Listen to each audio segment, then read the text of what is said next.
Você sabe qual é a diferença entre o Goiás e o Santos? O Esmeraldino já contratou 5 jogadores e 2 deles devem estrear neste domingo contra o Santos. O Santos, por sua vez, já perdeu uma semana da janela de transferências e, para essa sequência dramática de fim de Campeonato Brasileiro, até agora não tem nenhum reforço e nenhuma novidade para a sequência do Campeonato Brasileiro. Bem-vindos a mais um vídeo aqui do canal Filho de Peixe e hoje, como vocês podem perceber, num cenário diferente, num estado diferente, diretamente do interior de Minas Gerais, a gente vai falar tudo mesmo sobre esse pré-jogo de Santos e Goiás. A bola rola neste domingo às 11 da manhã na Vila Belmiro, jogo da 14ª rodada do Campeonato Brasileiro, e a gente vai falar tudo mesmo desse jogo que, como eu coloquei no título, é uma final antecipada para o Santos. Mas antes da gente entrar em todos os detalhes dessa partida, aquele ritual de sempre. Está chegando aqui pela primeira vez? Seja bem-vindo, se inscreva no canal e ative o sininho para receber as notificações assim que os vídeos forem publicados. Deixa um like para que o YouTube recomende o meu conteúdo para o maior número de pessoas. E se você gostar desse vídeo, espalhe nos seus grupos de WhatsApp e de Telegram. Assim você leva o meu conteúdo para o maior número de pessoas. Vamos agora rumo aos 1.200 inscritos e eu conto com o seu engajamento para crescer cada vez mais aqui com o canal. Sem mais delongas, jogo muito importante, Santos e Goiás. O Santos abre a rodada na 14ª colocação com 13 pontos e enfrenta o Goiás, que tem 11 pontos e é o primeiro time da zona do rebaixamento, do Z4. Mas se o Goiás vencer o Santos, ultrapassará o Santos na tabela de classificação e vai afundar o Santos ainda mais nessa crise que parece não ter fim. Santos que está a 12 jogos, incríveis 12 jogos sem vencer. Então essa partida é sim uma final de campeonato, porque se você der uma olhada na tabela do Santos, você vai ver que a sequência daqui para frente é uma pedra no sapato atrás da outra. O Santos terá clássico contra o São Paulo na próxima rodada, depois enfrenta ninguém mais, ninguém menos que o líder, Botafogo, tem Fluminense, tem Atlético Paranaense, tem o Fortaleza, todos esses jogos dificílimos até fechar o primeiro turno. E para esse jogo, os dois times terão bastante novidades, muitas mudanças. Paulo Turra teve a sua primeira semana livre de trabalho e vai fazer pelo menos 3 alterações no time. Kevson joga na lateral esquerda, Sandri ganha uma vaga no meio de campo e Lucas Braga vai jogar no ataque no lugar do Luan Dias. O Goiás também vai ter, como eu disse no começo do vídeo, a estreia de 2 jogadores, o volante Oyama, que jogou recentemente no Botafogo, e o atacante Anderson Oliveira, que joga aberto pela ponta esquerda, recém-contratado, estava jogando no futebol português. Então, as prováveis escalações: o Santos deve entrar em campo para essa finalíssima com João Paulo no gol, João Lucas, Joaquim Messias e Kevson, Rodrigo Fernandes, Sandri e Lucas Lima, Lucas Braga, Mendonça e Marcos Leonardo. O Esmeraldino, por sua vez, deve entrar em campo com Tadeu, Maguinho, Lucas Alter, Bruno Melo e Sander, Zé Ricardo, Morelli e Oyama, Anderson Oliveira, Mateuzinho e no ataque, Matheus Peixoto. E aí eu trouxe, antes da gente entrar nos campinhos, mostrar algumas situações novas que eu desenhei e quero trazer aqui para vocês, algumas curiosidades para essa partida decisiva na Vila Belmiro, né? Santos e Goiás têm o mesmo número de gols no Campeonato Brasileiro, 11 em 13 jogos. A diferença é que o Goiás tem a terceira pior defesa do campeonato, com 22 gols sofridos até aqui, uma média de 1,7 gols sofridos por partidas. O Santos, por sua vez, sofreu 16 gols nas 13 partidas. O Goiás também é o quarto time que mais concede finalizações ao adversário nesse Campeonato Brasileiro. Em 13 partidas, 205 finalizações concedidas pelo Goiás no seu gol. A grande questão é que o Santos é o segundo pior time nesse quesito, né? O Santos é o segundo time que menos acerta finalização no gol do seu adversário. Também o Goiás é o time que mais faz falta no Campeonato Brasileiro, uma média de 17 faltas por partida. E 2 dos jogadores titulares, o lateral Maguinho e o volante Zé Ricardo, são os 2 mais faltosos do Campeonato Brasileiro. O Maguinho já cometeu 34 faltas e o Zé Ricardo 32.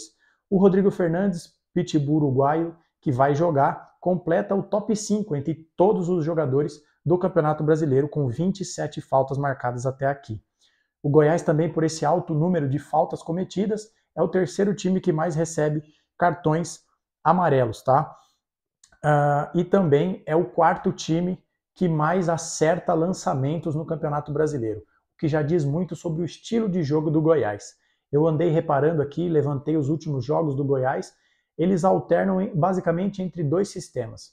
Um 4-3-3, com uma pequena variação no 4-2-3-1, isso sobretudo nos jogos dentro de casa, e um 4-5-1, com duas linhas bem compactas de defesa e do meio de campo em jogos fora de casa. Então o que a gente pode já prever para esse jogo na Vila Belmiro, apesar de jogarem com 3 atacantes, o Anderson Oliveira, o Mateuzinho lá na frente, o Matheus Peixoto, muito provavelmente a gente vai ver o Matheus Peixoto um pouco avançado, sozinho, e depois esses jogadores do Goiás fechando ali na linha de meio de campo, tá? E já também antecipando coisas que o Santos precisa ter atenção, assim como eu falei no pré-jogo contra o Cuiabá, o Goiás é o terceiro time que mais ganha duelos aéreos, que é um problema crônico do Santos. Levamos gol de bola aérea do Cuiabá, que é o segundo time que mais ganha duelos aéreos no Campeonato Brasileiro. E o Matheus Peixoto, centroavante do Goiás, um bom atacante, é o 11º entre todos os atletas do Campeonato Brasileiro que mais ganha bolas aéreas, no jogo aéreo. E vai enfrentar o Messias, que é o terceiro melhor colocado nesse quesito entre todos os atletas do Campeonato Brasileiro. Passado essas estatísticas, essas informações que eu passei, eu queria mostrar alguns campinhos que eu fiz aí para vocês. O primeiro, né, que eu quero mostrar é das prováveis escalações, a disposição dos times nos campos, no campo, né, vocês podem ver aí que as formações se assemelham. A diferença é que o Santos, em tese, joga com 2 volantes mais alinhados, Rodrigo Fernandes e Sandri, enquanto o Goiás tem o Zé Ricardo mais centralizado, mais defensivo, e jogadores ali, o Oyama com o Morelli, jogando, né, como se a pirâmide tivesse invertida. E aí, nesse cenário, o que eu pude observar nos jogos do Goiás é que o Morelli tem um pouco mais de liberdade para sair para jogo. E aí, o que a gente pode imaginar com essas formações? O Mendonça, como já falamos em vários vídeos aqui, ele rende mais se aproximando do centroavante. E já essa dinâmica já foi aplicada naquele jogo do Santos contra o Blooming, em que o Lucas Barbosa, jogando pela esquerda, fechava por dentro para se juntar ao atacante, abrindo o corredor para o lateral esquerdo. E por isso que acho que é importante ter o Kevson na lateral esquerda. Como vocês podem ver aí no campinho, com o Mendonça se juntando ao Marcos Leonardo, o Kevson vai ter liberdade para atacar pela ponta esquerda. Do outro lado, em contrapartida, o Lucas Braga a gente já conhece, é um jogador que, um destro, jogando pela direita, não vai centralizar tanto o jogo. Vai ser aquele jogador que vai explorar a linha de fundo, vai dar profundidade para o time do Santos. Até por isso eu consigo imaginar a justificativa do Paulo Turra para escolher o João Lucas no time titular. Também porque já pelo raio-x, pelo estudo que eu fiz do time do Goiás, o Goiás é muito forte jogando pela esquerda, com o lateral Sander. Então você tem ali o Lucas Braga para também segurar um pouco as subidas do Sander e o João Lucas, que é um lateral um pouco mais defensivo, porque esse lado esquerdo do Goiás é sim a fortaleza desse time do Goiás. E aí também nesse outro campinho, por que eu circulei o Fernandes? Porque eu acho que essa é uma questão que a gente precisa olhar com atenção para esse jogo contra o Goiás. Se a gente for puxar pela memória Santos e Cuiabá, o que a gente via? O Fernandes fazendo a saída de bola, ou seja, a gente não tinha saída de bola. O Dodi tinha um pouco mais de liberdade para sair e o Fernandes ficava responsável por essa saída de bola. Não é um jogador que tem essa qualidade. Então, a grande questão alternativa que a gente deve observar nesse jogo contra o Goiás é o Sandri fazendo a saída de bola, e aí a gente entra para o próximo campinho que eu coloquei para vocês. O Sandri vai fazer a saída de bola, vamos ter uma saída de bola mais qualificada, tem bastante espaço, vocês podem ver, o Goiás deve formatar essa linha de 5 no meio de campo, então o Sandri vai ter liberdade, é um jogador que consegue conduzir a bola com uma certa eficiência, mas também tem uma boa bola longa, então a gente pode ver com certeza o Sandri sendo esse jogador para fazer uma saída de bola com uma ligação direta. Mas a grande questão é o Fernandes jogando mais adiantado, eu continuo achando que esse é um calcanhar de Aquiles do time do Santos, porque a gente vai ter um jogador que basicamente só sabe desarmar. É por isso que eu não entendi essa alteração do Fernandes sendo mantido no time e o Dodi indo para o banco. Acho que o Sandri já vinha pedindo passagem desde os tempos de Odair Hellmann.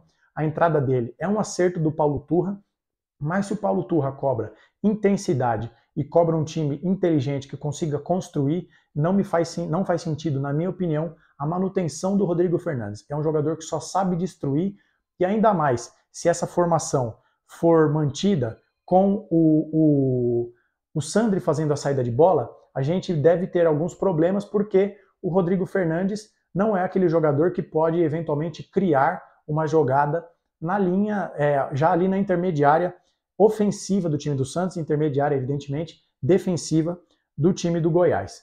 E aí, acho que essa é a grande questão, né? E também esse campinho mostra para vocês como, se o Santos souber aproveitar essa situação, como quase todos os jogadores do Goiás vão estar numa situação de mano a mano com os seus respectivos jogadores do Santos, né? O Morelli vai acabar sobrando aqui pela esquerda do campo, porque o Sandri vai estar lá atrás fazendo a saída de bola, e também ali vai ter uma sobra do lado direito da defesa do Goiás. Mas se o Santos souber aproveitar isso, a gente consegue suplantar aquilo que a gente viu no primeiro campinho, que é o Lucas Lima preso entre 3 volantes. Essa que é a grande questão. Por isso que eu reforço, para mim não faz sentido a manutenção do Rodrigo Fernandes no time, porque você vai precisar de um jogador encostando com o Lucas Lima, porque senão o Lucas Lima vai ser presa fácil para esse meio de campo recheado do Goiás. Como eu falei, por exemplo, o Zé Ricardo é um dos jogadores mais faltosos do Campeonato Brasileiro. Então ele vai colar no Lucas Lima, o Lucas Lima não vai ter liberdade. Seria importante povoar o meio de campo para que você pudesse, né, ter ali mais condições do Lucas Lima fazer aquele jogo associativo, ora encostando no Mendonça, ora encostando no Lucas Braga. Então resta ver como que o Santos vai conseguir, nesse jogo de xadrez, equilibrar essa em tese, né, na teoria, superioridade numérica do Goiás no terço ali da intermediária do Santos, onde o Santos precisa criar jogadas. Então, no mais, né, como eu falei também, só para dar uma pincelada no Goiás, para que o vídeo não fique muito longo, o lado esquerdo do Goiás é muito forte. Acho que, inclusive, a escolha pelo Lucas Braga ela pode ser interessante por isso. O Lucas Braga é um jogador com força física, que ele tem esse desprendimento de jogar para o time. Então, não estranhe de ver o Lucas Braga voltando ali para marcar, para ajudar o João Lucas a conter as subidas do Sander, tá? E também o Matheus Peixoto é um jogador muito interessante. É um centroavante típico, com porte de centroavante, mas não é aquele jogador que fica paradão na área. Ele é um jogador que se movimenta bastante. No jogo entre São Paulo e Goiás no Morumbi, em que o São Paulo vira o jogo, o Goiás sai ganhando, o gol do Goiás é assim, é uma bola espetada, o Matheus Peixoto sai da área, ele vai perto da bandeirinha de escanteio, faz uma parede, toca para trás, o ponta do Goiás cruza e sai um gol de jogada aérea. Então o Matheus Peixoto é um jogador que tem essa mobilidade, a defesa do Santos precisa ter atenção, precisa ter cuidado com esse jogador. No mais, o que a gente espera, o Santos precisa vencer. Eu sei que a gente está sendo repetitivo, a gente tem falado isso praticamente todos os vídeos, mas agora é a primeira semana de trabalho cheio do Paulo Turra, a gente precisa ver resposta. Precisa ter resposta dentro de campo, e nada melhor do que vitória como uma resposta. O Santos tem que ganhar, porque a sequência do Santos é duríssima, um time que já está 12 jogos sem ganhar, é o time entre todas as divisões do país que está com o maior tempo de jejum, sem saber o que é uma vitória. Então, neste domingo, a partir do momento que a bola rolar na Vila Belmiro, o Santos só pode ter um pensamento: vitória, vitória e vitória. Porque esse é um jogo de 6 pontos numa rodada muito difícil.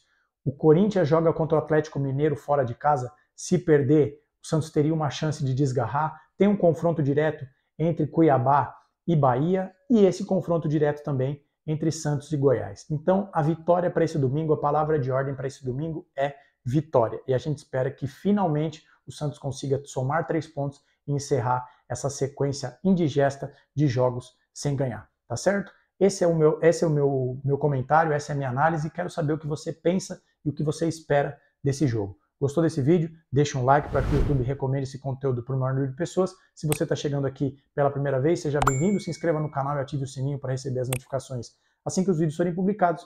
E espalhe esse vídeo nos seus grupos de WhatsApp e de Telegram, assim você leva o meu conteúdo para o maior número de pessoas. Nos vemos no próximo vídeo com o pós-jogo de Santos e Goiás, a gente espera que seja com 3 pontos do Santos. Um abraço a todos e até a próxima.